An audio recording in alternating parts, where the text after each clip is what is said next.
On the 28th, Tyron Woodley fights Jake Paul for the chance to prove that someone that was a UFC champion 3 years ago can beat up a YouTuber. This fight represents an enormous step up in competition for Jake Paul and a hilarious step down in competition for Tyron Woodley. I'm going to delve into this matchup to determine why Jake Paul would even agree to this fight and what Tyron Woodley needs to do to guarantee a victory. So far, Jake Paul has had a clear escalation of opponents. Challenge a YouTuber who doesn't know anything, challenge an athlete that can't fight, and challenge a fighter who can't box. But while Ben Askren was retired, coming off a hip surgery, built like a bag of milk, and notoriously bad at striking, Woodley is a former champion with real knockout power. My first instinct was to think that Paul's gotten overconfident and bit off more than he could chew. But then I thought, he's been smart up until now, so what if he sees something that I don't? So I went back over Woodley's fight footage with a fine-tooth comb, and not to sound like a clickbait article, but what I found was genuinely surprising. Let's look at Woodley's boxing abilities in MMA, because he does have an impressive highlight reel of knockouts. But the interesting thing about these knockouts is that they are all from the right overhand.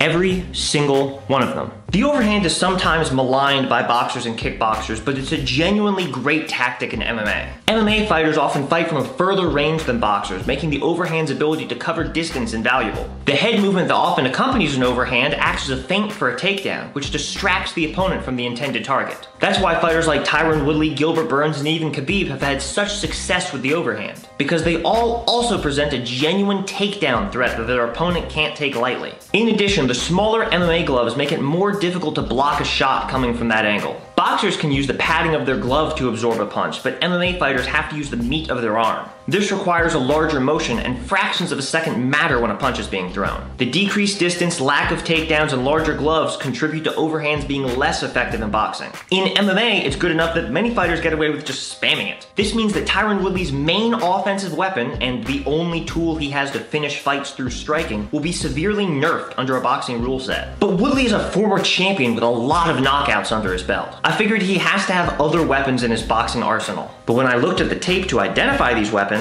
I couldn't find them. Not only is the overhand the main strike he throws with his right hand, it's the main strike he throws, period. The amount of significant strikes he lands with his left hand at range is negligible at best. I think I've seen him land more knockouts with his right hand than I've seen him land his left hand at all. His main tactic with his left hand is to throw a feint that sets up an overhand. If Woodley entirely stopped throwing punches with his left hand, it would honestly be difficult to tell. Now you may be asking, if he has an anemic left hand, does he have other weapons with his right? Not really, no, it's just the overhand. Anything that even remotely starts to look like a straight right hand yields far less success. His uppercuts look good, but they're thrown about as often as his left is. Tyron Woodley's entire striking arsenal seems to be an illusion, with the overhand creating a veritable smokescreen that we assume other weapons must be hiding behind. The reality is that he has a fast, destructive overhand and maybe a couple ways to set it up. Everything else relies on his wrestling and the perceived threat of his overhanded takedowns. But that's just offensive ability. What about defensive ability? When pressured, Woodley likes to move backwards to avoid strikes, but he only does this occasionally because he immediately gets put on the fence. He'll then employ shields, head movement, and ducks. His reactive head movement is not particularly good, and he generally keeps his head quite still when not directly reacting to a punch. His ability to duck a punch isn't bad, as it can be used to set up his takedowns. But under a boxing rule set, it won't quite have the same effect. His most common defensive reaction is to post his hands out to try and intercept punches. This isn't really a proper parry, post, frame, or stop. It's more of a wild flail that doesn't usually get him great results. It honestly looks more like a raw panic instinct that never got trained out of him. Now this sounds pretty bad, but Woodley isn't known for taking a ton of damage. This would lead you to believe that he has to have better defensive ability than that because he isn't getting knocked out every fight. And that's because his real defense is the threat of his overhand and takedowns. Woodley will move away from strikes, meaning that to really catch him, you have to commit yourself to moving in. But nobody's willing to do that because of the threat of running into an overhand or of him ducking for a takedown. This hesitancy from his opponents has resulted in him never having to develop good layered defenses. It would seem that Woodley's overpowered overhand is actually his greatest curse. It's been an equalizer so great it's prevented him from ever developing a deep repertoire of skills. Why get good if you just have to land one overhand and the fight's over? With his his overhand weakened and his takedowns no longer allowed, I don't have high hopes for his potential boxing career. This limited skill set worked for quite a while because of his stunning power, but eventually the MMA game caught up to him. Once he ran into fighters that could out-wrestle him and adequately protect themselves from his overhand, he lost 4 fights in a row and was booted from the UFC. Woodley fell off the MMA map not because he got worse, but because his competition started getting better, and they eventually got good enough to find cracks in the armor. I think it's likely that Jake Paul's team identified Woodley's weaknesses months ago, and that's why they organized the fight. Not because Paul's striking is on the level of a UFC champion, but because Woodley's abilities will have a hard time transferring to a boxing rule set. To explore this further, let's take a quick look at Jake Paul's abilities. Strangely enough, Jake Paul's main weapon is also the overhand right, which accounts for the vast majority of his knockdowns. His defense also consists of running directly away and ducking shots while occasionally shielding. Paul and Woodley also share the bad habit of dropping their hands and opening up when they're being offensive.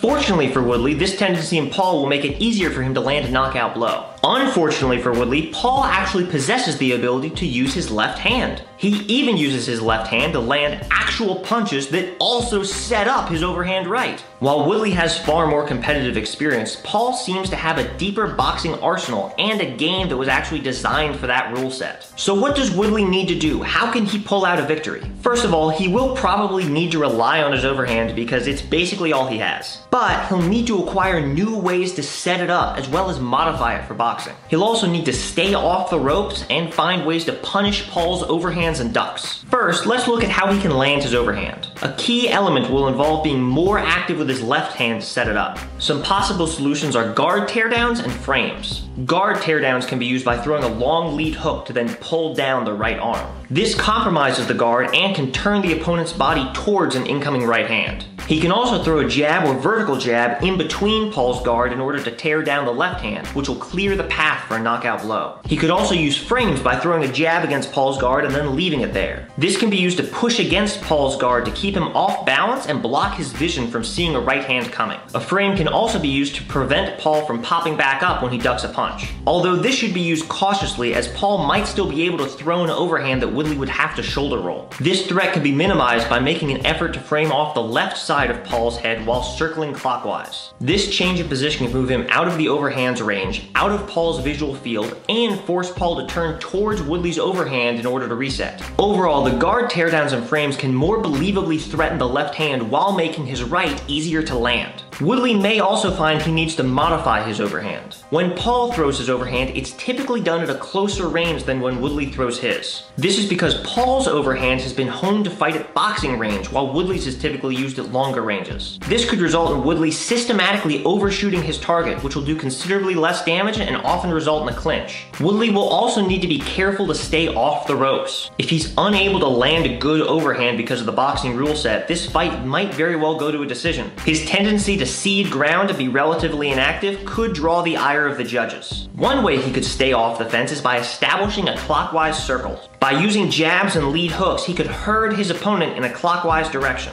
A clockwise circle prevents either fighter from being stuck against the ropes, and it'll push Paul towards Woodley's right hand. I recognize that Woodley is not exactly known for establishing circles or dictating the action in any way, but I can dream. Thankfully, he still has other options. If Woodley finds himself against the ropes, he can use the dart to get back to the center. This involves throwing a punch while taking a big step towards the opposite side at a 45-degree angle. For Tyron Woodley, this will almost definitely involve throwing an overhand and moving out to his left. The goal of the punch isn't to land clean. It's to make your opponent respond in order to buy enough time and space to escape the ropes. Because of Jake Paul's overhands and ducks, Woodley could also benefit from throwing the bolo punch more often. Jake Paul likes to duck the strikes from a blitzing opponent. Alternating an overhand with a bolo punch could keep Paul guessing and prevent him from ducking Woodley's overhands. And loading your arm for an overhand looks very similar to the setup for a bolo punch. This could make it hard for Jake Paul to reasonably predict which one's coming.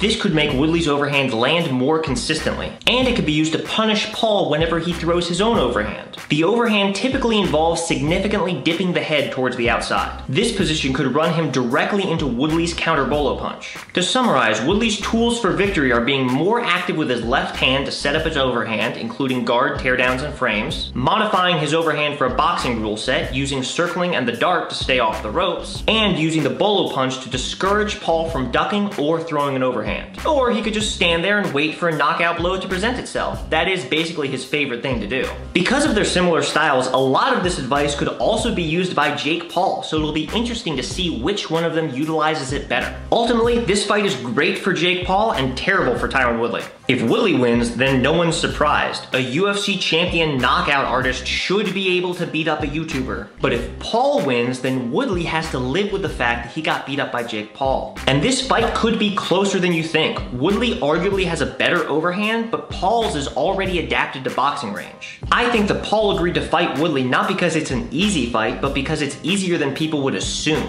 I'm honestly less excited for this fight now because I fear we might be watching two people that can kind of box desperately trying to overhand each other in the face. Personally, I'll be rooting for Woodley. The poor guy needs a win.